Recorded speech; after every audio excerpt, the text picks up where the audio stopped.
Good afternoon, ladies and gentlemen, participants who are joining us from either Jakarta or from Seoul or from anywhere else in the world. Welcome to this webinar that CSIS is co-organizing together with the Asan Institute for Policy Studies in South Korea.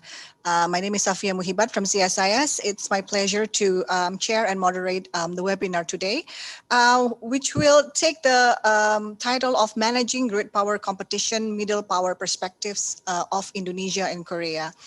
As a background, CSIS is a think tank in Indonesia, and we are working very closely with various think tanks all over the region, including with Korea, and among others is the webinar today with the Asan Institute. To give you a further introduction of why we are hosting this webinar today, and what efforts, what kind of results that we are trying to achieve from the webinar today, I would like to invite the Executive Director of CSIS, Dr. Phyllis Vermonte, to give an opening remarks to start our discussion today. So Phillips, the screen is yours, please.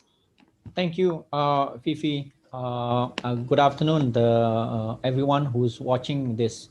Who are watching this first of the series that we are planning to do in the sometimes to come. As Fifi, our moderator, mentioned, this is part of CSIS continuous effort to always find ways for constructive thinking, and then find possible ways of mitigating the consequences of the great power rivalries. As we know, we have two big elephants in the room right now. Number one, of course, right now, COVID-19, and number two, the continued rivalry between the two superpowers, the US and China.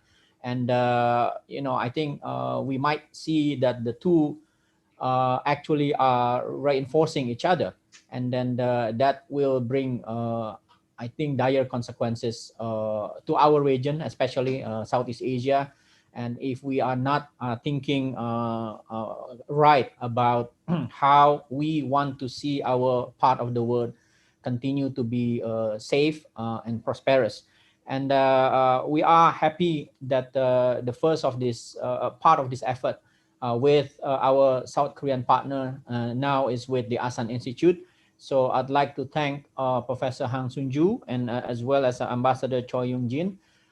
We, the younger generation of CSIS, only hear good news about the past collaboration. As you at the start of this webinar, before we started, you and Professor Sung-Joo and Pak Jusuf Wanandi and others, including Ibu Clara, had been in the past engaged in very fruitful and intellectually stimulating ways. And we now, I think, once again need that kind of frank discussion between the Indonesia and South Korea. And as part of our series with Southeast Asia and East Asia in particular, that would include South Korea, Japan, and China. We did in the past few months some collaboration with the Chinese think tank, and with Japanese think tank as well.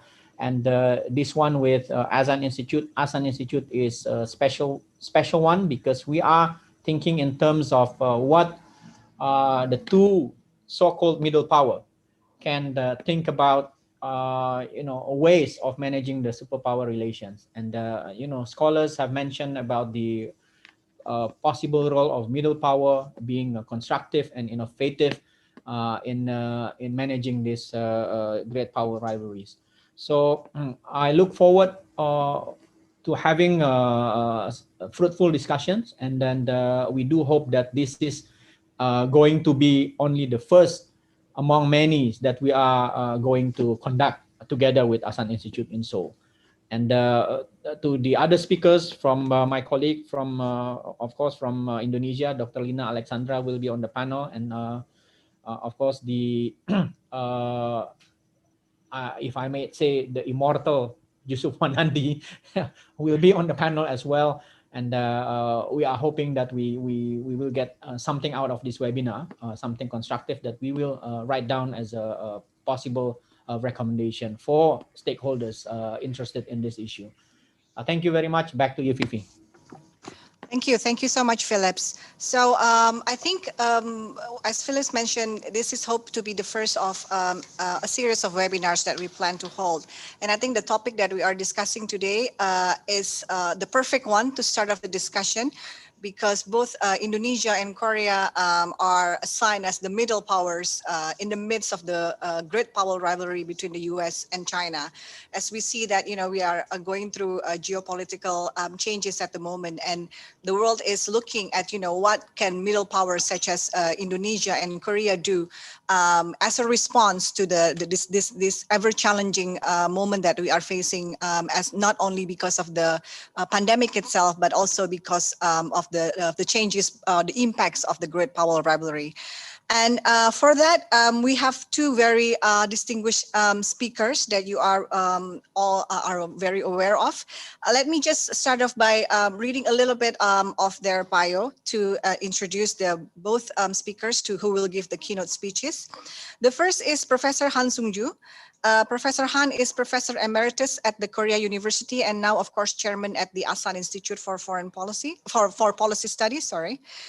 He previously served as the Minister of Foreign Affairs, UN Secretary General's Special Representative for Cyprus, and a number of very prestigious postings. And I think for us, also in Indonesia, and us in CSIS, we have had a very rich collaboration with Professor Han Sung-Joo in different occasions. So thank you, Professor Han, for agreeing to speak at this webinar today. The second keynote speaker would be Mr. Jusuf Wanandi. Pak Jusuf is a senior fellow and co-founder of the CSIS in Indonesia, currently serving also as the vice chairman of the board of trustees of CSIS Foundation. He's also the president director of the Jakarta Post, as well as the chairman of the board of the Prasetya Mulia Business School and chairman of the foundation of Panca Bhakti University. So without further ado, I would like first to ask Professor Han Sung-Joo to give his introductory remarks on the very important issue that we are discussing today. Professor Han, you have the screen.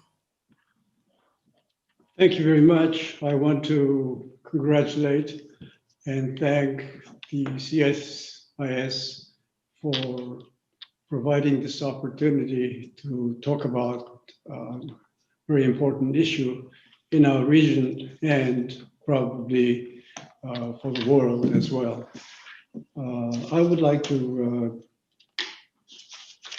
say a few words about the genesis of the competition or rivalry between China and the United States and the positions of the key countries in this regard.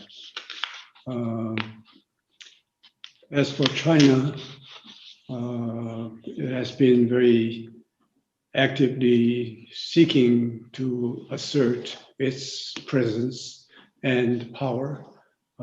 We can call it flexing its muscles here and there, despite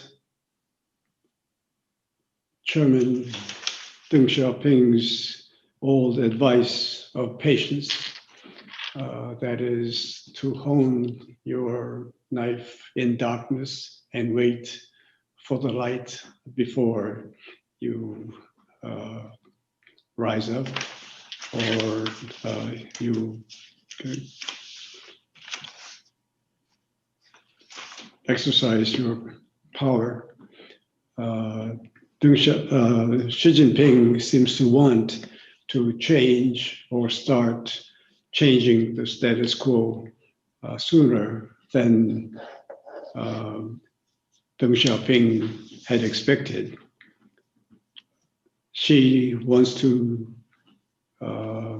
do this, and it appeared that after he was elected as the president of the People's Republic of China, for the second time, he became very, very active in this regard. From his point of view, history is on China's side. It can wait, but at the same time, it should start now what it can do. And that sort of alarmed the United States and many of the neighbors and the rest of the world. The US-China competition can be attributed to two major factors. One can be called structural. The second one can be called by policy choice of the leaders. Jusuf Wanandi, in his column in Jakarta Post, talks about the so-called Thucydides trap, which means the inevitable trouble and competition between the rising power and the risen power. And perhaps this rivalry is inevitable in this kind of structure. But at the same time, it happens by the policy choice of the leaders. If it wouldn't have happened, but if Deng Xiaoping was still alive, we wouldn't have the present kind of tense situation.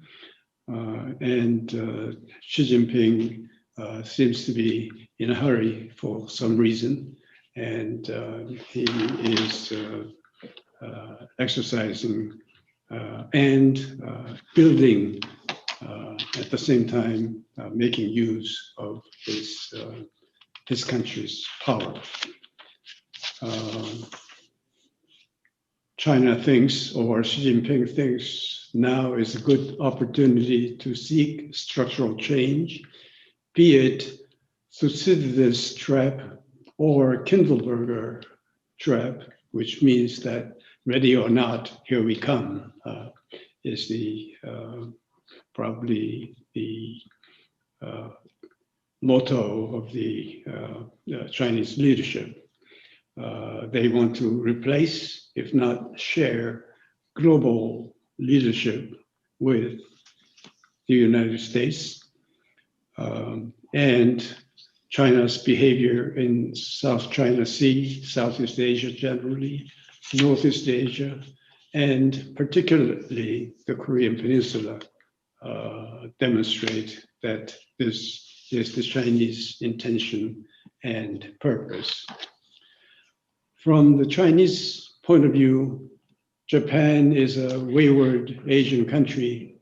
It seems to have almost given up the idea of bringing Japan in the Asian fold, having Japan having joined the United States in a very close way. For China, there's the convenience of marriage with Russia,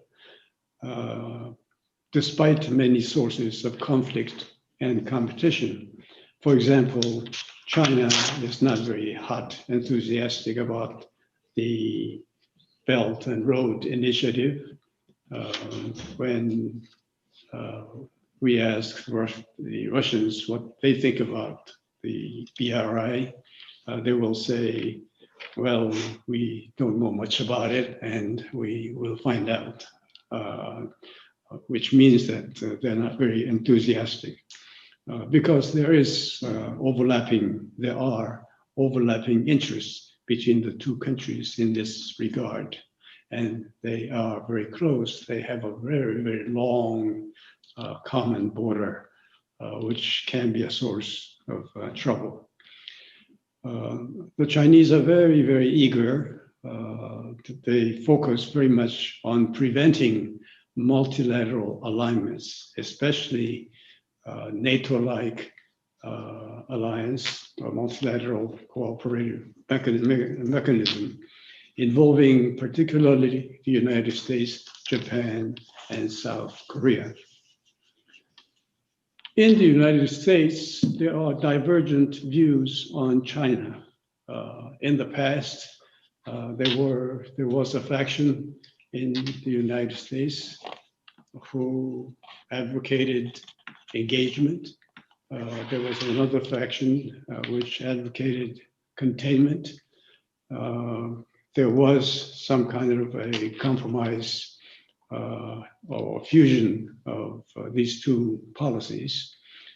They ended up with, especially with the election of somebody called Donald Trump, became very competitive, in some ways very hostile toward China. But generally, they also agree to the idea of decoupling party and state. They regard the party is more interested in developing China and promoting welfare of the people, but the state of PRC is trying to build up its power and compete with the United States. So the debate on engagement or containment is over. They, I think, concluded their best idea is to both compete and cooperate. But it will be a peaceful cooperation because this is inevitable. At the same time, there is the resolve on the part of the US leadership in both parties, Democratic Party and the Republican Party, that the United States should not retreat, especially in Japan, but also in Korea particularly. And in all this effort, Mr. Trump has not been very helpful. There are people who feel that the struggle with China is not inevitable. There are even some realist thinking scholars who advocate the so-called offshore balancing policy of the United States, that the US should not be involved in the continental politics of whether it's Asia or Europe, but to stay offshore, but act somewhat like Britain in the 19th century. It's not a brilliant isolation, but still not as much engaged and involved as the US has been during the past 1 century. Now that is, for the moment, a very small minority of experts and scholars. I don't know if and when Mr. Biden takes over the leadership, which direction he will go. But even when he was the a senator, chairman of the Foreign Relations Committee, he was classified as a moderate, as a pigeon rather than a hawk. And so we will have to see what happens if he becomes president. But in the United States, there is consensus that China should not be checked, as China, for example, builds artificial military bases, airfields in South China Sea, and puts pressure on other countries, whether it is Japan, South Korea, or Southeast Asia. And so in the USA,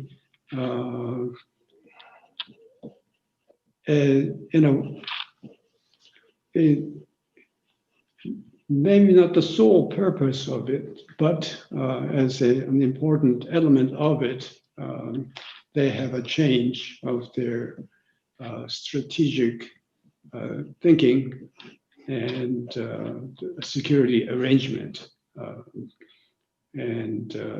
So they are networking with so-called Quad. In the past, Quad meant mainly in economics in a sense, countries such as Japan, Canada, European Union, and USA. But now there's a security group, which is also called Quad, which includes Japan, India, Australia, and the United States. There are many authors of why and how the United States changed its so-called Pacific Command based in Hawaii to Indo-Pacific Command. Both Japan and Australia claim authorship of this Indo-Pacific strategy.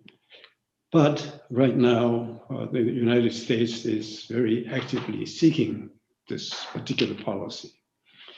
The United States as a whole wants to contain North Korea and its threat, and is very conscious of North Korea moving close to China and getting into the fold of China. And of course, North Korea developing and building up nuclear weapons and missiles that can threaten not only countries in Northeast Asia, but also the United States itself. Some in the United States think that one response should be to entice North Korea away from China by economic and diplomatic means. But North Korean leader Kim Jong-un tries to take advantage of the US-China competition, rivalry, by continuing to develop nuclear weapons, taking economic benefits, and trying to separate South Korea from the United States and Japan. So we have a situation where the United States is moving its focus from the rest of Asia to India, even though India itself is probably the least enthusiastic actor of the Indo-Pacific strategy. Now, this US-China conflict, what is it? Is it Cold War? We cannot properly call it Cold War. It is quite different from the Cold War we witnessed in the last century between the United States and the Soviet Union. It's not much about ideology, but more cultural. And even though it's very difficult to define culture, it means a way of life, pattern of relations with other countries, and even the manner and steps of development. You heard the expressions such as Washington consensus and Beijing consensus. Beijing, China, is competing with the United States in this particular regard. Is this a hegemonic war, China is very emphatic that it does not seek hegemony.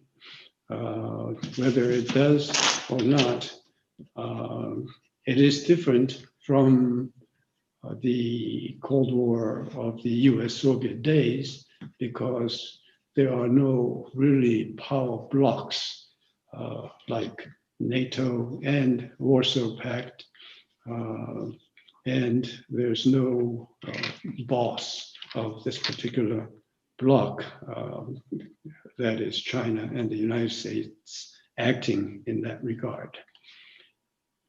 At the same time, there's no surrogate war going on, which means that we have arms competition between the United States and China, but the distance is far apart. The US is, of course, a long way ahead of China, and there's no particularly visible hot war between countries on behalf of either the United States or China. China is trying very hard to increase its blue sea naval capability, building its artificial bases in South China Sea. But the two countries, the United States and China, have much greater economic interdependence, which means there is greater incentive to cooperate than the time when there was Cold War between the United States and South Korea. Because I already spent a lot of time, let me just say a few words about South Korean position in this regard. The South Korean priority is still alliance with the United States in security, but at the same time, because China is the country with which South Korea has the largest amount of trade, both import and export, it has to deal with China in a ginger and soft way. But it is under pressure from both the United States and China to be on their respective sides. For example, the United States puts pressure on South Korea to stay away from Huawei.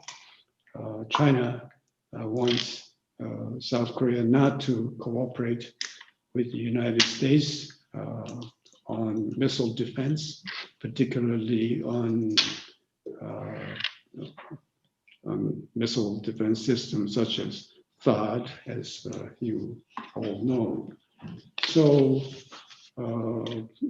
what should South Korea do under these circumstances? South Korea has to find an alternative group, alternative network, which would include Southeast Asia, Europe, and other countries which are not eager to get involved in this rivalry between China and the United States. And that puts Korea in a very unique and inevitable situation of having to cooperate with Southeast Asian countries such as Indonesia very closely. I'll stop there. Thank you. Thank you so much, Professor Han. Professor Han made some very interesting points, I think, asking the question of the nature of the US-China relations now and how domestic politics and leadership are shaping how these two countries view each other and conduct foreign policy. And it was interesting to also learn that, South Korea feels under pressure from both US and China, which is something that Indonesia is also experiencing at the moment. With that note, I'd like to invite Pak Jusuf Wanandi to give his remarks. Please, Pak Jusuf. Thank you. Thank you, Fifi. I'm very definitely honored and delighted at the same time to have Sung-Joo with us as an old colleague and friend, very close friend really, struggling at that time still, of course, in the Cold War on the issue to keep our part of the world peaceful and developing. And now we have, no doubt, a series of new challenges to face. And Sung-Joo has put up a very few good points on that. Well, let me give my view on this China-US relation. The China-US relation is currently the most important, as global order could only be established through an orderly and productive China-US relation. Neither country would be able to realize its true full potential if opposition with the other impedes progress. At present, the dynamics are unfortunately counterproductive. All the pillars supporting sound China-US relations, security, economic development, and culture are being wrecked by both sides. There is mounting security concerns on every other dimensions of the US-China relationship. Economic and cultural gains cannot fully compensate for perceived security losses. Recent public opinion survey indicates that citizens in the US and China increasingly view the other as a threat. The American public unfavorable ratings of the PRC in 2019 exceeded even the very high unfavorable ratings in 1989, the year of the Tiananmen Square violence. Moreover, there is now an unmistakable trend in both the US and China towards assuming that civil society and educational organizations working for the other soil are instruments of subversion rather of mutual understanding and shared benefit. COVID-19 pandemic has brought us into a new era. It has at least strengthened the trend and direction of strategic development since the end of the Cold War in 1989. For a short term, it looked US hegemony as the only superpower is going to be maintained. But unfortunately, hubris, especially on the US side, made the opportunity not being exploited by the US for building a new international order to cope with the new issues due to the collapse of the USSR and the rise of the developing world led by China. After 4 decades, the rise of China has become the main development and the new strategy to fill the gap due to the USSR demise. And in fact, not only the rise of China, but also of East Asia in general. And the success of East Asia in general to overcome the financial crisis 2008 and the COVID-19 pandemics showed that indeed a new strategy could be entertained internationally, especially because the US has not been willing to lead anymore under President Trump, who is only paying attention to America first. When President Trump got COVID-19 infection last week, it might be at last a little bit more certain whether he or former Vice President Joe Biden is going to win in the November presidential election. While Trump was trying hard not to be judged on his policies against the pandemic, he's catching it himself due to his short-sightedness and arrogance, made it again the central point in the campaign for the last few weeks. Well, he can try one or more tricks he has reserved as a last desperate effort, but this time it is almost impossible. While in the national polls, Biden has constant lead of 8% in the last few weeks, which is quite credible to be able to win the election and not be hampered by the Electoral College outcome. And the economy, especially unemployment, got a beating due to the COVID-19, which was not controlled due to Trump's policy. On China's side, as Sung-Joo has pointed out, Chairman Deng's advice of don't show off and that China should accept that in many cases China is still behind, it's not being paid attention to. I thought if you remain pragmatic, you should know when to stop and when to push ahead. Looking at China's policies of late, which some has been assertive towards the neighboring countries, it seems that Deng's advice needs to be revived. At this stage, China has to improve her policies of opening the economy for trade, which she has promised the world. China also promised to respect intellectual property rights.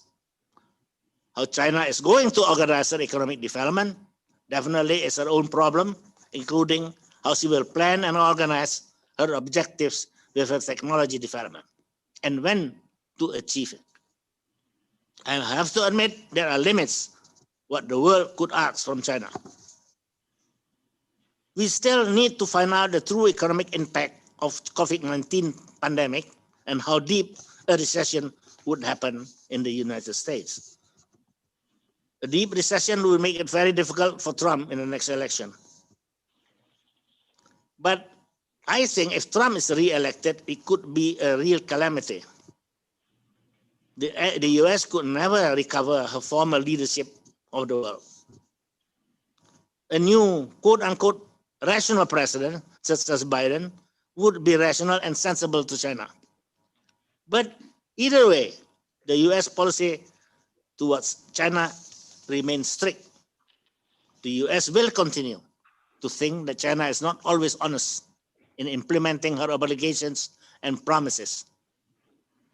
It will not be easy to change US strategy against China, even if Biden will be elected, because the political air has been damaged and public opinion will still be against China across the board.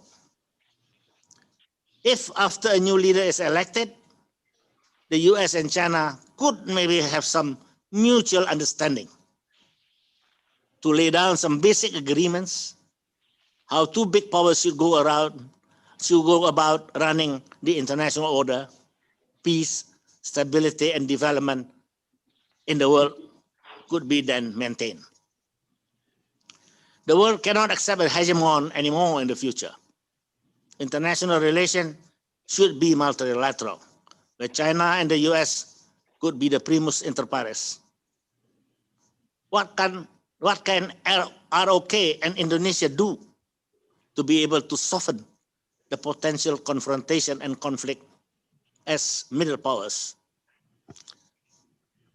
Regionalism might be the strategic response of Asian countries to rising nationalist sentiments in the West. Asia is providing a vote of confidence to the rules-based multilateral system when many are turning to unilateral actions.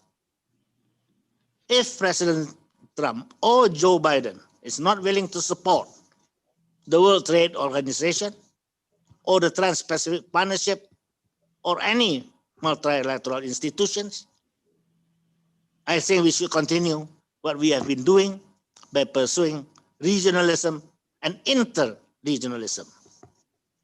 We should negotiate high-quality RTAs with regional blocs, such as Pacific Alliance and Mercosur. We should push for resumption of the stalled EU-Asean FTA.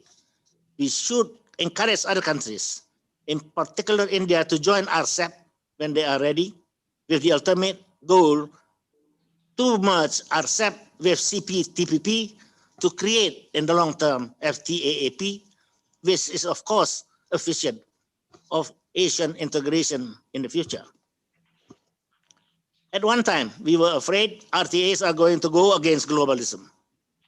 But in fact, the establishment of a new RTA per se is neither good nor bad. It depends on how the institution works with others. If there is a functional complementarity between global and regional institutions, rather than unhealthy competition, then the benefits of establishing a new institution would outweigh the risk. A good example for this is the case between AIIB of China, World Bank, and ADB. Functional complementarity in international trade means, one, when WTO talks stall, RTAs provide an alternative approach for trade liberalization. And two, compared to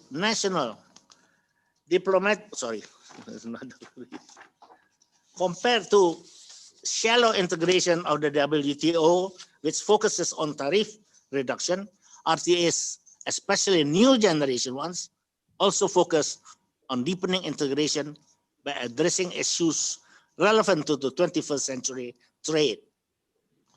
RTAs are theoretically associated with trade diversion, but this appears to be less serious in actual practice. Mega FTAs are sizable and cover large segments of world trade or world GDP and could therefore undermine the so-called WTO centralist. ASEAN has established regional mechanism in East Asia to overcome the divide and involve all stakeholders. Among these mechanisms are ASEAN Regional Forum, or the ARF, the ASEAN Plus 3, China, Japan, and ROK, ASEAN Defense Ministers Meeting Plus, and the East Asian Summit. And the most recent one, cooperation of the Indo-Pacific. In the ARF, ASEAN is cultivating confidence-building measures in the region and cooperation in non-traditional security issues, which has become more important as we can see in COVID-19 pandemic. And the ADMM Plus is the vehicle we can discuss both traditional and non-traditional issues too.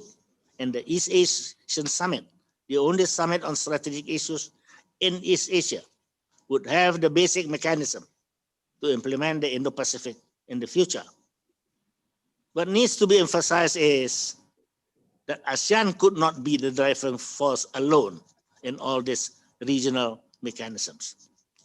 ASEAN Plus 3 countries, China, Japan, and ROK, are 13 countries at the forefront to support ASEAN because they are cohesive enough to be able to push the region to stronger regional cooperation. During the COVID-19 pandemic, we have seen the leadership of these three countries from Northeast Asia. ASEAN can provide a platform to reach agreement, but not so much on early actions, which is something that China, Japan, and ROK can provide. With the current pandemic, it is the chance of China, Japan, and ROK to push ASEAN and, if necessary, take the initiative to implement some of the agreements resulted in the ASEAN Plus 3 Special Summit on COVID-19. The involvement of think tanks, universities, credible NGOs, the media, as well as the private sector are important. As we have found out with Sung-Joo in the last 40 years, especially in East Asia, the role of these institutions is critical, at least to debate the issues and at the end support the good things being done at the government level. And for that reason, CSIS, as a prominent think tank in Indonesia, has done a lot on this matter with many countries' think tank. With China, for instance, we have cooperation with the National Institute of South China Sea, the Shanghai Institute for International Studies, and Fudan University. With the ROK, we have relations and cooperation with Asan Institute for Policy Studies, the Korea National Diplomatic Academy, and Korea Institute for International Economic Policy. With Japan, we have relations and cooperation with GRIPS, JCIE, and JIIA. The think tank working to support economic development of ASEAN. And the East Asian Summit has been established, has been there 10 years, in fact, which is the Economic Research Institute for ASEAN and East Asia, and it's called AREA. I believe we need to establish another one to focus on the security cooperation for East Asia. Let us, I would like to propose, ROK and Indonesia take the lead in this, to drive the ASEAN 3 to lead it. Because as has been said, we really need it. ROK and Indonesia can go forward together to improve the international and regional system with other nations, with other big ideas too. For instance, China has proposed a lot of its institutions, which we could take a look and how to combine some of their activities with the initiative of the ASEAN regional institutions, such as mentioned above. ASEAN has to understand the new lineup and strategy for the future. The ASEAN Plus 3 Special Summit has proposed excellent ideas and programs on many aspects related to the pandemic. What we need now is the follow-up action. ASEAN must push for implementation of these commitments because ASEAN is supposed leading the ASEAN 3 process. Hopefully, this will be the impetus for ASEAN Plus 3 to become the center of regionalism of East Asia. Thank you for your kind attention. Thank you so much, Pak Jusuf. I think we had some very rich already some interesting points this morning. Among others from Pak Jusuf, he mentioned that international relations should remain multilateral, even though there are changes in the dynamics right now, and that for ASEAN countries, regionalism is the strategic response. And I think in this regard, he also mentioned the importance of Indonesia working together with Korea on this issue. So thank you again for the two keynote speakers. After this, we have two discussants who will develop our discussion further. But before that, I would like to remind all participants that if you want to ask questions, those joining us in Zoom platform can use the Q&A function in the platform. And those joining us through YouTube can type your question in the comment section, and then I will monitor the questions from my side. So now let's move on to our two discussants. First, we have Ambassador Choi Young Jin, who is a distinguished professor at the Graduate School of International Studies of Yonsei University. Ambassador Choi also previously served as the South Korean ambassador to the United States in 2012 until 2013. The second discussant is my colleague, Dr. Lina Alexandra. She is a senior researcher at the Department of International Relations of CSIS and has recently finished her PhD at the University of Queensland in Australia. So first, Ambassador Choi, you have the screen, please. Thank you, Dr. Muhibat, for invitation. I heard with great interest two presentations, one by Chairman Sung-Joo, the other by Dr. Jusuf Wanandi. Both of them mentioned the importance of rivalry between the US and China, how to interpret it, what can be the perspective in the future. And they also mentioned how middle powers like Indonesia and Korea can cope with the rivalry and increase their national interest in terms of cooperating among themselves. I'd like to refer to what they called Thucydides' trap. My conclusion is that it will not happen. The way Alison Graham interpreted in his book, Yes. because of two reasons. First of all, we may not have pay attention to this important evolution, but the world is changing. I try to describe it as paradigm shift from raid to trade. Until Second World War, entire history was evolved on raiding other countries from Alexander to Hitler. They raided other countries to get profit. But since the Second World War, it is by trade. There is no record of raiding other countries to get profit, virtually non-existent since the Second World War. Not because nations changed their minds, but because with the trade, they can get all they want without invading other countries. Soviet Union abandoned their satellite countries because they could not get profit by physically occupying those countries. And withdrew in the end, at the end of Cold War, from those satellite countries. And look at East Asia.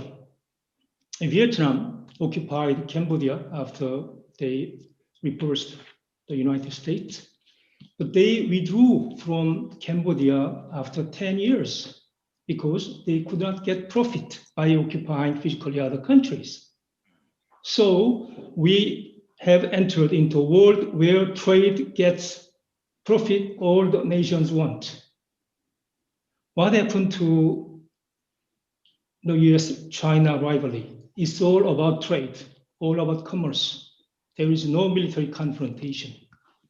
So the way Graham Allison envisioned by Thucydides' trap, from Athens as a rising power confronted Sparta as established power, from the Second World War, Germany as a rising power, to challenge it, established power Great Britain, that will not happen between China and the United States. That's the first reason.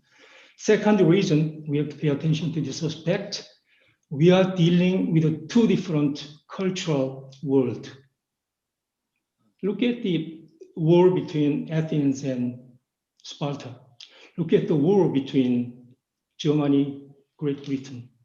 Both entities, every country involved, they were delighted to have the war because they thought they could win the war easily. Most of them, they turned wrong. But China, for the last 1,000 years, never made aggressive attack to other countries. So China is not in a position to make war against the United States.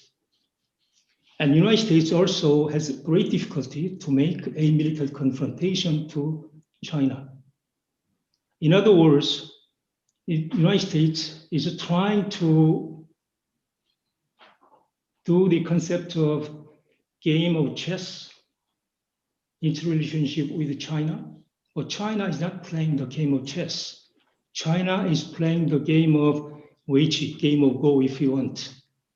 Game of Weiqi is different. You have different corners. You can play multiple games in one whole strategy. And the purpose is not take all, unlike the game of chess, but is getting strategic advantage here and there without paying attention to timing. So China tried to get number one position, there's no doubt. But by default, China is trying to engage the United States, number one country, cultural field, trade field, even military field in the end, but multiple confrontation is engaged step by step, and China is only trying to get advantage, not take all confrontation. So it may take 30 years, 60 years, 90 years. In China's mind, game of wage. It seems that in 30 years, many experts predict that China will take number one economic position. But the United States will maintain overwhelming strategic position, military might, against China even in 30 years. So that is possible in 30 years. Economic power and military strategic power, which represent the United States. It can go on for many decades. So that is game of wage. Because of these two reasons, the trade paradigm shift from raid to trade, and the game of wage confronting game of chess by United States, the military confrontation will not going to happen. There will be cooperation. They engage in trade, hundreds of billions of dollars even now. There will be competition. They want to take advantage of position both countries. There will be conflict because Donald Trump engaged China in trade wars and China respond in kind. It's a conflict, but there will not be, to my mind, military confrontation. How did it play out? It will be tit for tat. In other words, remember, Jusuf Wanandi, he mentioned AIIB. How did it happen? Asian Infrastructure Investment Bank. China, because its national economic power grows, it wanted to increase its share inside IBRD. Because the United States objected, wanted to manage IBRD as it wanted. So China had no place to go. The same with ADB. China wanted to increase its power inside ADB. Japan objected. I don't want to give my power to you because of your economic power increased. I do not want to concede it. Then China created BRI and created AIB. In that case, Korea, perhaps Indonesia, similar position. Korea was pressured by both countries.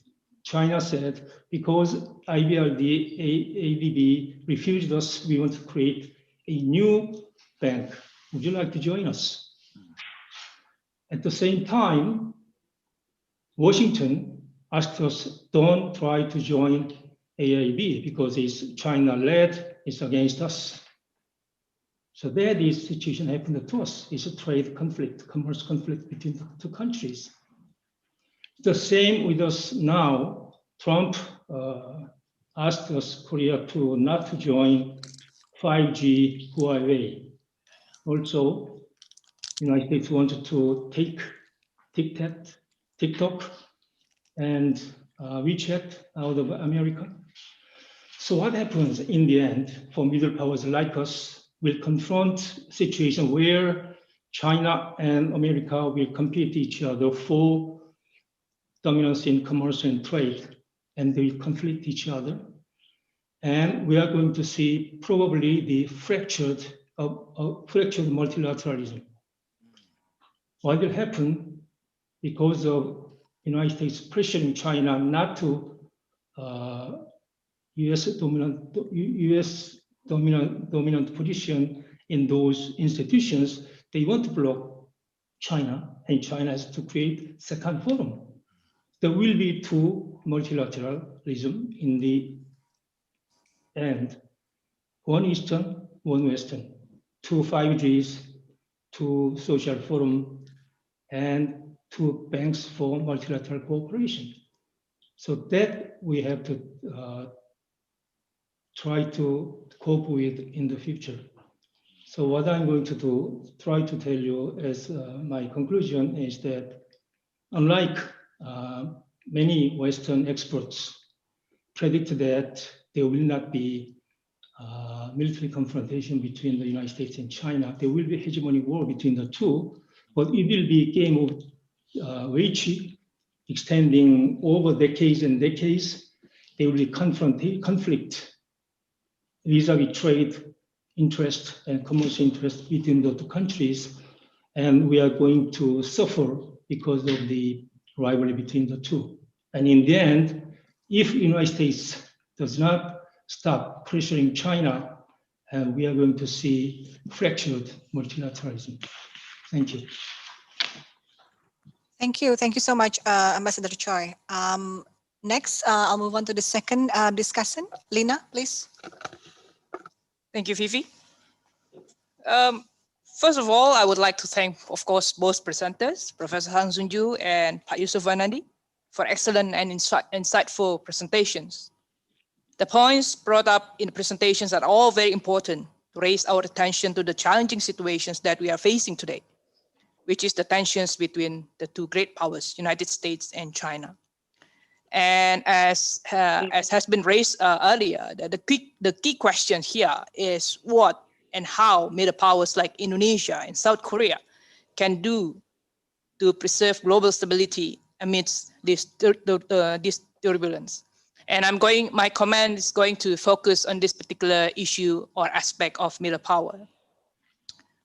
Professor Sung-Joo rightly pointed out that while the tension between US and China is unlikely to become a hegemonic war in the near future, it certainly disrupts the global stability and therefore needs to be mitigated. While trying to balance the relations with the great powers, it is very important for middle powers to have a principled standpoint where greater autonomy from both great powers is necessary to see our way clearer, especially for middle powers to find an entry point, how they can play their roles in mitigating the tension with the great powers. In this context, Professor Han underlines on the importance for Korea to apply the strategy of expanding the strategic network with other middle powers countries from Southeast Asia, Europe, as well as with Australia, and India, and New Zealand. And here I would like to add also that it is important to extend cooperation with regional organizations such as ASEAN, as well as other regional initiatives. Pak Yusuf's presentation certainly adds to that point by emphasizing on the very crucial role of middle power to communicate with great powers that the world cannot accept any more hegemon in the future. I believe this is not to deny or nullify the existence of great powers and their roles in the international system. However, what the international society would like to see is how the great powers can bring win-win solution to all by gearing toward multilateralism and certainly not indulging themselves in self-centric, unilateral, and assertive behavior that trespassing accepted international rules and norms, which at the end will disrupt the global order and make everyone as losers. Second, it is to answer the very fundamental question of how middle power should play its role in this challenging and turbulent international system that we are facing today. I would like to revisit on the broad definition of what middle power is. Middle power is not a revisionist power, as it is seeking to function as a stabilizer and legitimizer of the world order, not challenging the status quo. Middle power, as similar to other states, is also pursuing its own interests, but it has a distinct interest in creating or maintaining international stability, which is mainly pursued through regional and multilateral frameworks. Consequently, they work on issues beyond their immediate interests. They are very much committed to the orderliness and security in the world system.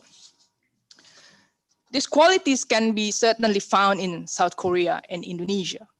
South Korea, having its immediate interest to ensure its security from North Korea, has persistently played its functional regional security strategy to embrace this neighbor by engaging and at the same time deterring it. South Korea has taken up its middle power strategy by investing norms in expanding dialogue among the regional middle powers, such as through playing a significant role in the early birth of East Asia Summit by proposing the East Asia Vision Group and later by initiating MICTA in 2013. And recently, Korea has also announced the so-called New Southern Policy to enhance Korea-ASEAN relations, which was announced here in Indonesia in 2017. As for Indonesia, it has also displayed various initiatives that indicates its middle power identity, particularly through normative exercises. Its peace building or peace facilitating role in the regional level can be seen, for example, in mitigating tensions between Thailand and Cambodia in the past, in the interstate conflict in southern Philippines, and by promoting democracy in Myanmar, which fortunately Indonesia's role now has become quite limited. At the global level, the successful peace process, one key characteristic of the middle power is its strength to work through the regional institution, or in other words, developing its role by investing in regionalism, as Pak Jusuf mentioned earlier. This is important, particularly as certain middle powers, in this case Indonesia, has been still limited in capabilities to pursue its middle power diplomacy alone. Therefore, as Pak Jusuf mentioned in his presentation, ASEAN remains as the cornerstone of Indonesia's pursuance toward becoming a middle power. And I absolutely agree that in this context, the role and willingness of the +3, the ASEAN dialogue partners, are very important to help ASEAN to be the real driver sitting in the driver's seat to be able to shape the new international setting, especially in the midst of heightening US-China tension. The absence of the regional organizations in Northeast Asia should therefore not limit the roles of these ASEAN dialogue partners to work in the regional setting. In relation to ASEAN, the other relevant institutions or mechanisms, as mentioned earlier, that connects all are the ASEAN Regional Forum, the ADM and Plus, East Asia Summit, and the latest one, Indo-Pacific. However, as we know, the ASEAN Regional Forum has been struggling with a long-term criticism that it has not really moved from confidence-building measures into preventive diplomacy, let alone the conflict resolution stage. But still, it is very important to pursue regionalism and interregionalism through the other existing initiatives. Third, borrowing from the suggestions by Suk-Jung Lee and Hee Jung-soo in their book, Transforming Global Governance with Middle Power Diplomacy, published in 2016, it is important for middle power to work on the areas that are relatively easier, less sensitive, but directly relevant to the stakeholders' interests.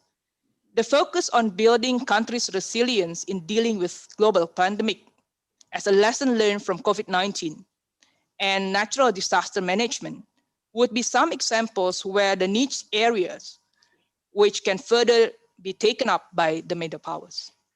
Here again, the role of the +3 is key, particularly Korea and Japan, as they have been present in the region through their development agencies like KOICA and JICA, working in crucial areas related to human security, such as education, health, governance, peace and human rights, energy, infrastructure, and climate change.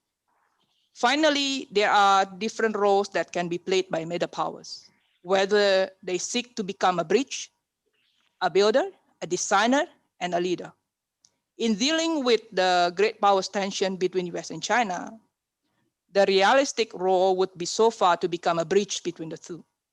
Nevertheless, when the situation has become more conducive, hopefully so, middle powers can pursue other roles, depending on what the international system requires of them. Before I end my comments, I would like to pose two questions, if I may. One for each speaker. First to Professor Sung-Joo. I'm curious, how do you situate the New Southern policy in the Korea's middle power diplomacy or strategy? And to Pak Jusuf, as you mentioned about ASEAN +3, Pak. Maybe you can elaborate a little bit more on how do you think Indonesia as a primus inter pares can or should take in rejuvenating the ASEAN +3. I still have further questions, but I think it is better to keep for later discussion. Thank you for your attention. Thank you so much, Lina. I apologize for the technical glitch earlier. So thank you again to all speakers, to both the keynote speakers and then the two discussants. Again, I would like to remind all participants that you can ask questions both through Zoom and then through YouTube. We already have quite a few questions here. So let's just start for the first round of questions. Professor Han and Pak Jusuf Wanandi already has one question each from Lina. I'd like to add one more question to each. First to Professor Han. No, sorry, this is a question that can be addressed by both speakers actually. This is a question from a participant in YouTube. It's saying that, both of you mentioned about, middle power shift or middle powermanship for both South Korea and Indonesia, and as if that the visions of the two countries can really align when it comes to the way both handle a hegemonic struggle. But in fact, when you actually see Indonesia and South Korea, there are significant differences. For example, South Korea will continue to be preoccupied with the Korean Peninsula and how North Korea would approach the US-China dynamics.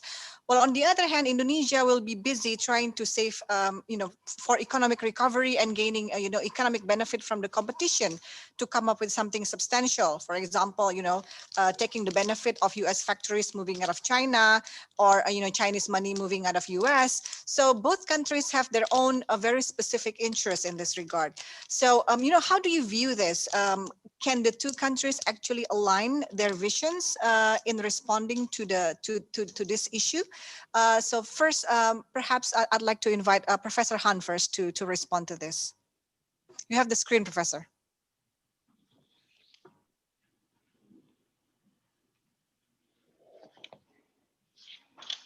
Let me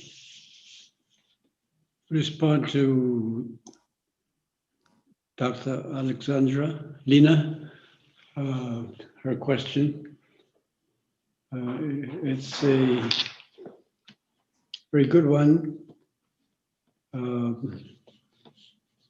I think maybe this response can be also construed as a response to the moderator's question as well. We have been talking about the actions of individual countries, and we have been a little remiss in talking about the regional organizations that we've been working on, even though it was mentioned here and there. As you know, the Trump administration got out of TPP, and Japan is pretty cool to RCEP, for example, or AIIB. In fact, Jusuf and I were very actively involved in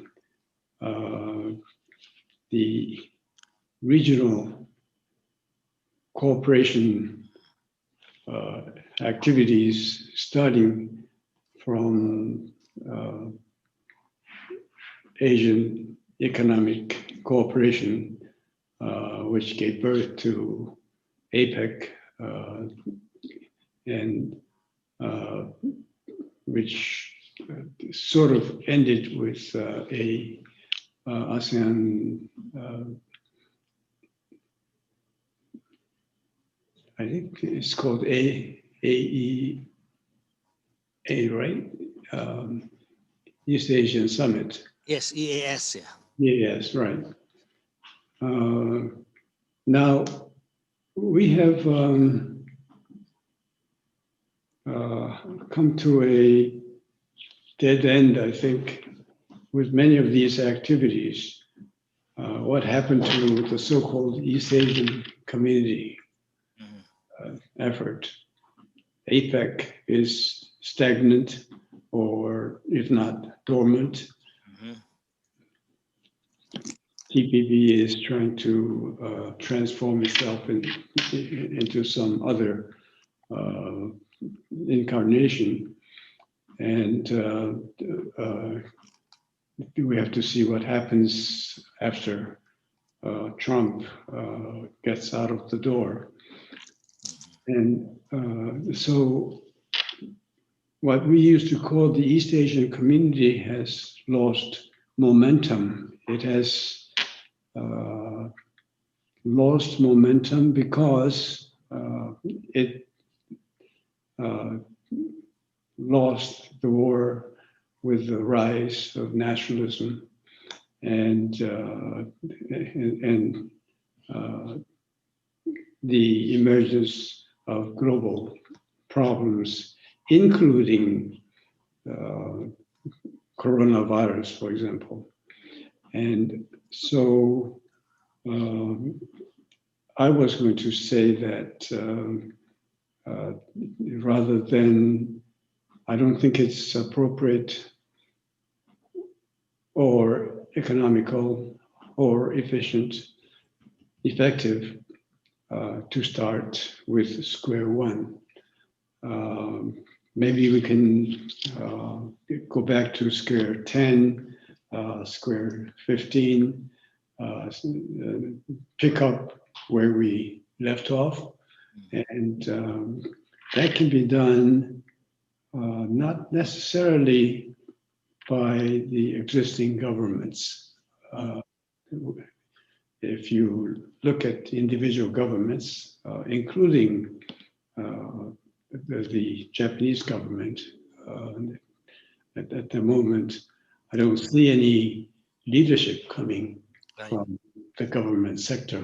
So that's where, as we did before, the non-governmental organizations and even research institutes and networks of research institutes will have to get back to working again.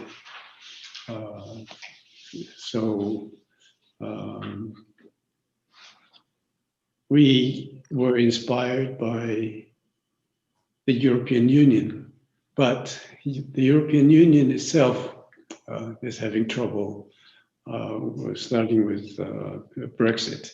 And so it cannot give us any guidance or inspiration. So we have to create our own map and our own inspiration. And Jusuf is the right person to do that.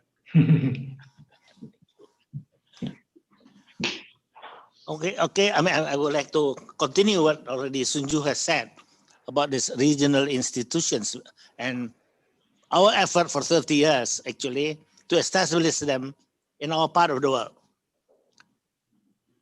One mistake definitely was to build on ASEAN as the center point. ASEAN, with due respect, is very good for the 10 to live together peacefully, but is not strong enough to support an effort for the whole region. While, in fact, compared to other regions, we have done relatively better. In COVID, despite Indonesia's messiness, I thought, we have done still this part of the world better than any other parts of the world. That is number one. And we have done something which we actually has not been continuing to build upon. For instance, through crises financially, the Asian crisis, 89, and then of course the last one, 2008, this region has done even also better than other parts of the world. So I think still, therefore, that we definitely has a chance, a better chance. But again, the problem is you deliver it to our lab, ASEAN, and we have asked for that, and we are not up to it to do the lifting necessary for this role in the future. So there are two, I think, possibilities here. For number one is, of course, to get ASEAN back to some more activism. We are just now, as Sung-Joo said, the NGOs has to help. The think tanks has to help to support this effort. So ASEAN has to change the constitution. The decision making of ASEAN is impossible to get any agreement, and not only to get agreements. We are very good in getting agreements and declare that, but then nothing gets done. So that is one reason why we need support from the ASEAN +3, according to me. Then it's only then we have enough strength to push it, to do the things, not only what we promise and declare, but also implement what we promise to the region especially. That is, I think, my first issue, that I think we have a chance, but we have to get our act together. And I think tanks and NGOs are very, and private sector are the critical issues that has to be, I think, organized again. Then I think in all this, power clashes and all that, what we have done so far, I agree with Professor Choi that war definitely is very far, but stupidity is very near. That is my worry. Not that they are preparing to make wars like we have known. These are all rhetorics. Trump especially is already good in rhetorics. Don't depend on him. But I think the main thing is really, to prevent stupidities not to be that getting out of hand. And my, for instance, special thing, definitely Korean Peninsula is still a very big problem that we together has to face. Another one is Taiwan, especially the sensitivity of Trump is not very high in relating himself to Taiwan and China. And that is another one that could improve. It will not be a world war. But if you have skirmishes alone on these issues, then our part of the world, which is developing so well because of the peace and security we have, actually engaged for the last 30 years, will be finished. And then that will be also a very critical issue how we are going to develop in the future. That is my worry on these questions that has been raised. Thank you. Okay, thank you so much. Let's move on to the next set of questions. So perhaps first to Pak Jusuf first. There is a question about the U.S. election and U.S. foreign policy. I mean, you did mention about Trump and the possibility when Joe Biden is elected. Joe Biden has vowed to reset America first foreign policy. Do you see any real possibility of a different sort of behavior from the U.S., should a change of leader occurs? Because there are a lot of analyses, both men in the basis of their foreign policy are the same. It's just the way to get there might be different. So do you really believe that he would reset a lot of things in U.S. foreign policy? Or, and are the U.S. old role as a global leader could exist again in the future? Hold that, Pak Jusuf. I also have a question for Professor Han.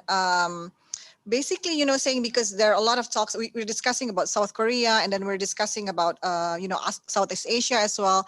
And Pak Jusuf Wanandi mentioned about, the ASEAN Plus forums. There's a question about, the perspective in South Korea and the appetite there to actually problem solve through the ASEAN forums. How important it is for South Korea to actually utilize what exists within the ASEAN forums, and what are the actually plans to develop closer relations with ASEAN countries. So first, Pak Jusuf, and then Professor Han. Thank you, Vivi. Well, my observation said that there is a lot of change happening in the last 4 years under Trump. In public opinion, in many issues that has come forward because of this 40% strong supporters of Trump, and I don't think that Biden is the person that is going to change the world. I think Biden, as it's been said, is a nice man and very friendly, rational, but it's not a strong personality, and therefore. And also not strong ambitions. So he will be maybe a charmer for everybody in the United States to start to work together again is a possibility. But whether that is going to create a lot of new changes, what already Trump, his misdeeds of the misdeeds of Trump, I'm worried about that. I don't think that he is the personality to be able to do that. The damage has been quite deep in public opinion and in many instances, and so it is a problem of how to start anew again. Professor Han, you have the screen. Or Ambassador Choi, if you also want to chip in on any of the questions, please feel free to do so. Maybe Ambassador Choi can say something about the politics in the United States first. Only one comment. When I was ambassador to US 2012, there was a presidential election, and I went to two conventions, both of Republican Party and Democratic Party. I witnessed and surprised by the reaction of public of both parties against China. That was the only one issue which galvanized the passion of the audience and rose their emotional reaction on both parties. That means if Biden wins the election, that fundamental rivalry against China will not change. So that will remain. What will change is the paradox of Trump's misplaced policy. What he said, America first policy, is America only policy, which will make China greater than China is today. So that will stop. And the basic rivalry against China will not go away. It will remain with Biden. And the proof is that what happened to AIIB was happening under Obama administration. It was not Republican president. Obama pushed the against China AIIB refusal by his allies and friends. So the basic rivalry will remain, but the not very smart politics of Trump will go away. Well, let me just say the role of ASEAN forums in dealing with the issues in Korea.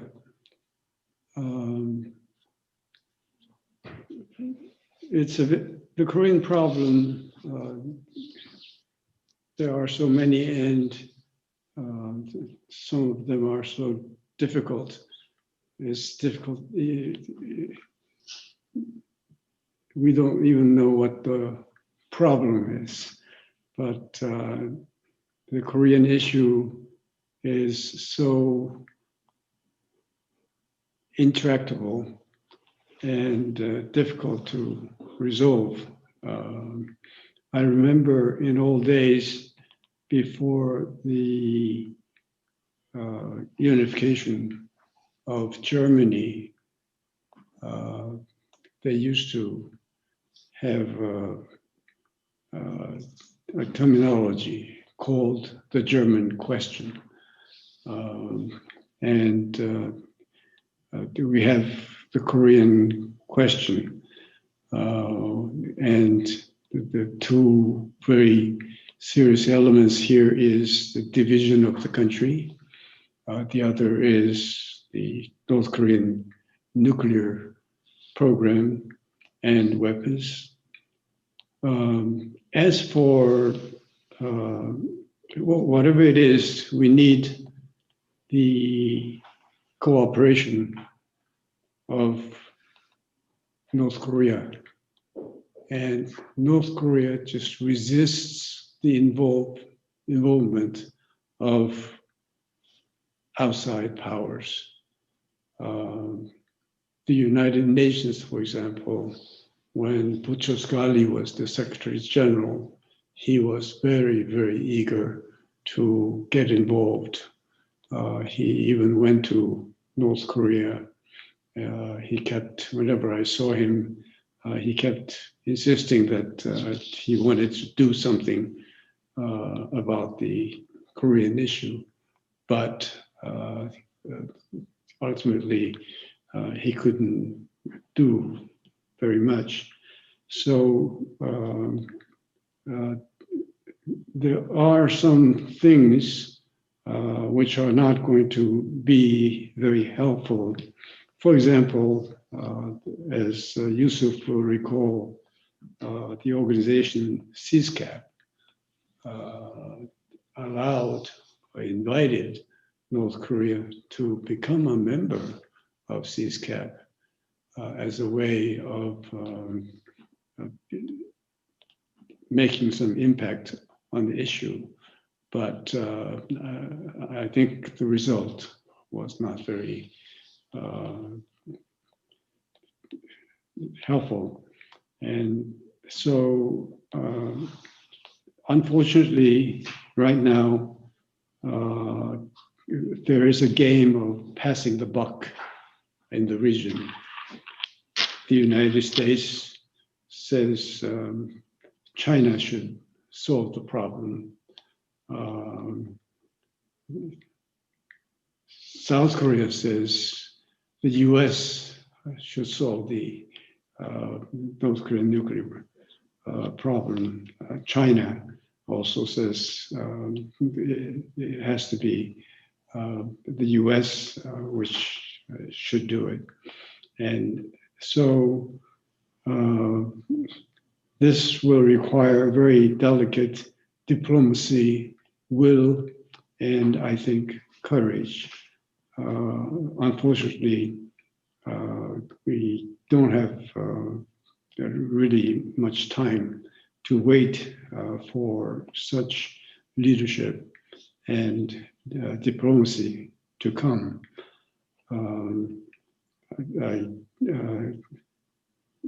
I don't despair. There is always possibility of some progress, and we don't know what's going to happen in world history.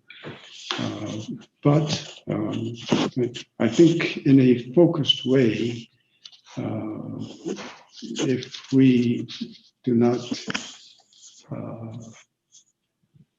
forget, do not forsake, as it seems that is what the respective governments are doing. Unfortunately, particularly the South Korean government, but we have to continue to focus on these issues. And there again, I think the role of think tanks is very, very important. So I can only give you very unsatisfactory and half-baked answer, but that's where I am. Thank you for all speakers. There are several questions, I think all relate to one issue, which is we've been talking about middle power, and I think there are a lot of questions regarding, what is a middle power strategy? For example, we talked about, building new strategic networks. Pak Jusuf, you said about, middle power strategy is regionalism in institutional building. The big question here, and I'd like to open this to our four panelists here, if you would like to comment in one way or the other, what is the right middle power strategy in the current condition now? And to be more specific, I think there have been efforts to actually promote this middle power diplomacy from MIKTA, for example. There is a question asking, how do you analyze the success or failure of MIKTA? What are the key legacies? What were the key limitations? Because the limitations of what MIKTA could do was actually the limitations of what middle power countries can do. So I don't know, I'd like to open this. I don't know, Lina, would you maybe like to start? Thank you, Fifi. Probably just a little bit comment, probably then later Pak Jusuf or Professor Sung-Joo can also add. Well, with MIKTA particularly, this is just my broad observation. This is particularly the question that I probably would like to also ask Pak Jusuf again, because Pak Jusuf mentioned about interregionalism, and with MIKTA you have Mexico, Indonesia, Korea, Turkey, and Australia, which definitely comes from different regions. if it can be established, that will be very, very excellent, definitely. But there are challenges, of course, in that particular construction. One particular or one obvious challenge that I can see is that it is lack of a common interest. Like each country, they have their own view on how they see the world, they see the challenges, that like the immediate interest that they have, the immediate challenge that they see. So this is one issue.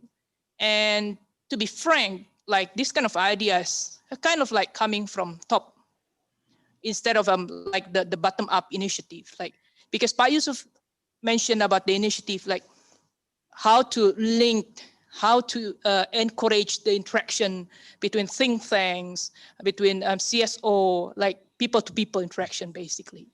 And this is what is lacking sometimes with the regional initiative and interregional initiative. And I definitely agree that when there is certain initiative of constructing a new regional initiative, for example, even interregionalism initiative, that should start from the second track initiative. I think that might be another strategy to try on. Thank you. I think, Lina is right by saying the organization, if all these middle powers are from one part or the other, all over the place in the world, it will be very difficult. I assume then when this idea was raised that it will not be effective because of the fact that they are not facing the common problems every day. I would like to argue much better for us in East Asia, for instance, to concentrate upon and take care of part where everybody has a stake, and also a vital stake, not only a small stake, economically, security-wise, etc. So I was definitely not a proponent of the idea of all these, faraway places to get together, because first, of course, as middle power, you have limited power, and secondly, it's just too diverse. But I would like to argue that in our part, area is a very good example where also this role of the private, of the NGOs, private sector, think tanks, and so forth can be actually be very much really felt. Area in our part is the think tank for ASEAN on economic affairs and for East Asian Summit, and it is a donation from the Japanese government. 10 million a year, US dollars, at least. And now they raise all this together with other supports, $18 million a year for economic affairs of East Asia and ASEAN. And I would like to argue that they have come forward with a lot more ideas than ever before. They've had now 10 years of experience. They get another 100 million from Japan, and added to that, as I said, every year is 18 million, 180 million, or 200 million about in the 10 years to come. So that makes it that, you have a base where you can do this.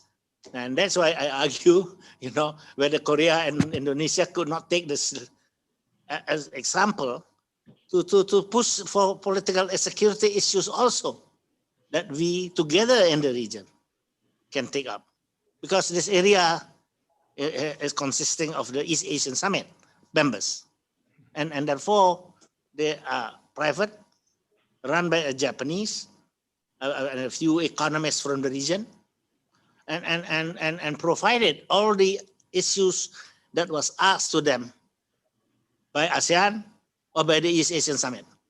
So these are the models I thought that could be a very important, play a very important role, because they have very good ideas. They come up with many ideas, good ones among them. But of course, the problem is also the first track. The governments are not wise enough to make use of their ideas to the extent that could be done, in fact. So that is missing. So, but that does not mean that we cannot change. and that we cannot cooperate in another way. And I have proposed to Sung-Joo, for instance, that we would like to have established another series of think tanks to think about common issues, and maybe not organize it perfectly, but definitely dependent on the issues that we can create this coalition of the willing of the region and come up with something much more actually and much better than we ever had before. Thank you. Okay, Ambassador Choi or Professor Han, I hand the screen to you now. No comment. Well, I am personally not a great enthusiast for terms like middle power. It creates problems such as who are the middle powers? Is Japan a middle power? Is Singapore a middle power? And so as an operational concept, it gives a great deal of difficulties. And Singapore, for example, when Lee Kuan Yew was alive, compared with the size and power of the country, it had a tremendous influence internationally, especially in bringing countries together, and probably in terms of peacemaking and peacekeeping. So I think the important thing is whether we can cooperate and coordinate on ad hoc basis between and among certain countries, best defined in regional terms, but by some other way, rather than terms, very difficult to define terms like middle power or maybe even soft power.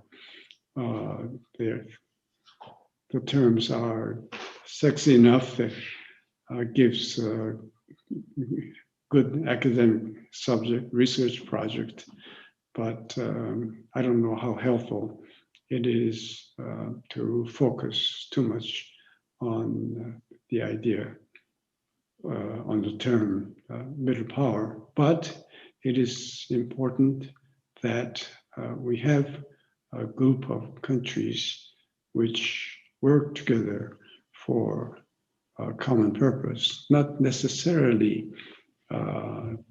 to swap candidates in international elections, for example, but for something more idealistic and something larger. Thank you. Thank you, Professor Han. Maybe I'll go with, probably this is the last set of questions before we end. Again, to Dr. Han, there is a question specifically, this is rather specific regarding trade agreements. What is the prospect of South Korea acceding to the CPTPP? And how does South Korea see this or any other trade agreements like RCEP as a pathway for a wider free trade agreement? And then after that, maybe Pak Jusuf, you can also make a comment about either RCEP or TPP and then how it relates to this whole regional cooperation. Please, Professor Han, if you have any comments on that. Well, again, Ambassador Choi is an expert in this area, so he is much Okay. Better qualified to answer that question. On TPP, this is trade forum. So Korea economy is built on trading with other countries. So we have every reason to join TPP, but it comes as an idea to oppose, to exclude China. So that was concern for Korea. So initially we hesitated, but I thought that was a mistake on our part. We should establish our intention to join TPP as Korea's national interest, but timing and modality will be reviewed. That might have been perfect answer. So we lost the occasion, and later it got mixed up with the election of Donald Trump. But we are in favor of joining all trade organizations, including TPP as well as RCEP, because Korean economy cannot grow without trading with other countries. Let me just add that because South Korea had FTA with the United States, I think our government became a little relaxed with things like TPP or RCEP and other regional trade organizations, which I think was a mistake. And as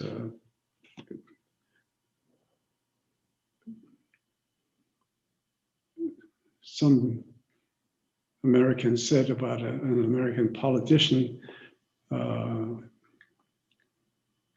Koreans or some Korean governments cannot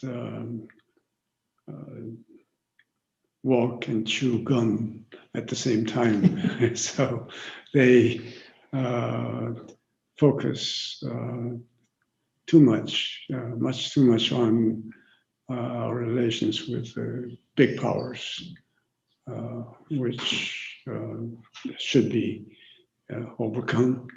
And I think it will probably be overcome.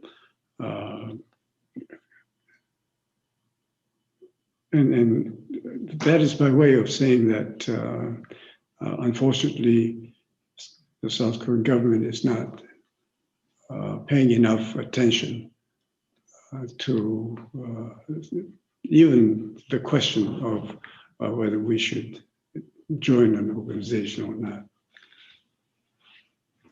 Well, in my case, I think that, of course, the ideal thing is always WTO and the World Organization to be able to, exchange all these trading issues and all that. But there is a problem now with Trump for sure, but also the fact that WTO is a very difficult institution because everybody has to agree.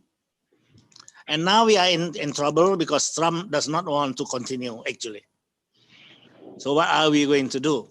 So there is where regional institutions these regional trading arrangements can be a kind of a replacement. As I said in my presentation, if we cannot do it, WTO, we will try to change and it's not going to help, it's not going to happen, then we go to the RTAs.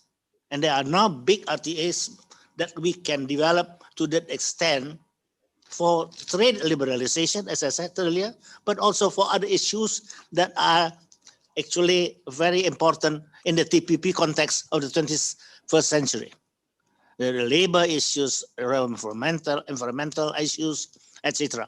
So these are things that we can actually replace WTO, not partly, but maybe mostly.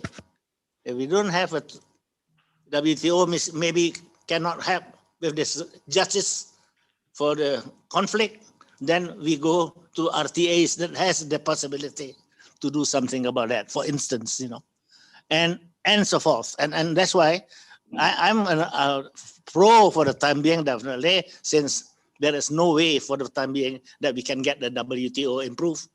Therefore, these RTAs we have to make use of, and RCEP and both the TPP, I think are quite adequate instruments. And if we can get the other Mercosur and all that also involved in the future, I think we have some possibility to continue with the efforts of increasing trade and improving trade relations. Okay, thank you so much for all speakers. I think we almost come to the end of our discussion today. We have had a very rich discussion on this topic. But before we actually close the webinar today, I'd like to invite again Pak Jusuf Wanandi and maybe Professor Han to give some closing thoughts, not only on the general issues that we're discussing today, but the activity of this webinar as well, and what we plan to do in the future, perhaps, Pak Jusuf.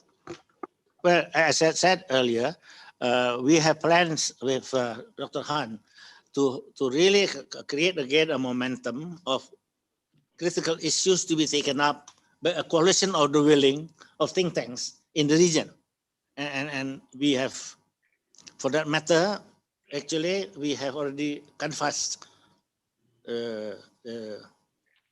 grapes from Japan, Dr. Han's Institute of Asan Institute, and then we have the Shanghai Institute of International Studies, from China, and we have from Australia a series of actually institutes that is now under the purview of their CSCAP organization involved, and we have the Ong Keng Yong Institute from Singapore, the Rajaratnam School, of International Studies. So we have a series already, and the Americans, maybe we would like to invite CSIS from Johns Hopkins to participate. So these are some, of institutions we would like to get involved. And so not all ASEAN institutions, because if we think that they don't produce something or they don't, actually provide some interest or some work, then we just leave them behind. We just create the coalition of the willing so that we can move on. That is the possibility. We most probably, after this conflict is over, we get together and put up, this kind of cooperation. And as I said, it's maybe very ad hoc, but that is maybe the way now every institution in the world is working. You have so many institutions and you cannot depend on them. Thank you. Thank you, Pak Jusuf. Professor Han, any final thoughts? Yes, well said, Jusuf. Let me just say that, as you can see, all soldiers don't die, but neither do they fade away. So, we'll continue to do what we can. Thank you. Thank you so much. Again, so as to close this webinar today, again, I'd like to thank Professor Han Sung-Joo, Mr. Jusuf Wanandi, Ambassador Choi Young Jin, and Dr. Lina Alexandra for joining us. And also thank you very much for all the participants, again, tuning in through Zoom platform and then also through YouTube. Of course, again, please also stay tuned to CSIS social media to find out about the future webinars that we will hold. We will post them there, and we look forward to seeing everyone again and in our next meetings. Thank you so much again, and have a very good afternoon wherever you might be today. Thank you.